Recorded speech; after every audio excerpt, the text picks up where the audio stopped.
My mother-in-law gets into an accident and is taken to the emergency room. My mind went blank when I got the call from the hospital. Feeling panicked, I rushed to the hospital. Along the way, I kept trying to get in touch with my husband Zachary. Busy with his work as a lawyer, he often neglected to take my calls, but he had to this time. His own mother was lying in the hospital, her fate still unknown. When yet another one of my calls to him went unanswered, I pocketed my phone with a frown and hurried over to the operating room. In between pants, I asked the nurse, "How is my mother-in-law?" Sighing, the nurse told me, "We're doing our best to save the patient, but she is in critical condition. I'm afraid you might have to be prepared for the worst." Beside myself with anxiety, I hurriedly called Zachary again. At last, he took my call, but he snapped at me impatiently. "What the hell do you want, Annette? Why have you called me over 20 times now? Don't you know I'm busy?" I was just about to tell him the news when I heard the soft, pitiful voice of a woman saying, "Please don't leave, Zach. I'm so scared right now." "It's fine. I'm here for you. The bad guys won't get their way," Zachary quickly assured her. It had been ages since he last spoke to me in such a gentle manner. I felt as if someone had poured a bucket of ice water over my head. My throat constricted as I asked, "What are you busy with right now?" Zachary scoffed. Despite not being able to see his face right now, I could still sense how irritated he was. "Something came up with Gigi. Someone's trying to file a fraudulent claim against her. She's a young woman with no one to depend on. I'm the only person she knows around here, so she had no choice but to ask me for help."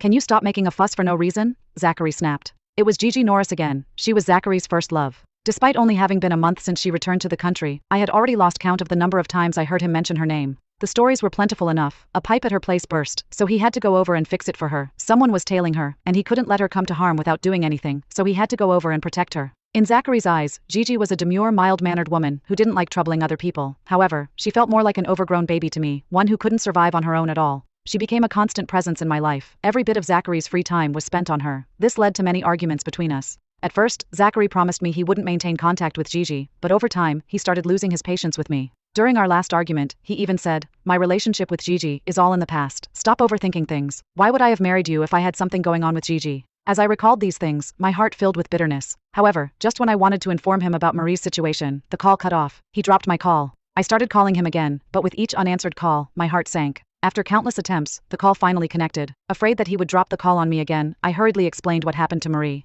"Mom was in a car accident. The doctors are still trying to save her. You need to come quickly. I don't have enough money in my account either. Can you transfer $100,000 to me?" Never would I have thought that it wasn't Zachary who answered his phone. Instead, I heard Gigi's delicate voice again, but the words that came out of her mouth made my blood boil. "Annette, I know you're just coming up with this excuse because you desperately want Zach to go back to you, but I really need him right now. I'll return him to you once everything is settled, okay? As for the money, you shouldn't lie to Zach like that. Just a few days ago, I heard your mom asking you for $100,000 to buy a house for your younger brother. Apparently Zachary had been standing on the side the whole time, for I heard him roaring, 'You're hopeless, Annette. When are you going to stop acting like your brother's personal ATM? What does your mother getting into an accident have to do with me? Even if she ends up dying, don't even think of getting money from me to provide for your family. Now leave me alone, I'm busy.' Once again, the call ended on me.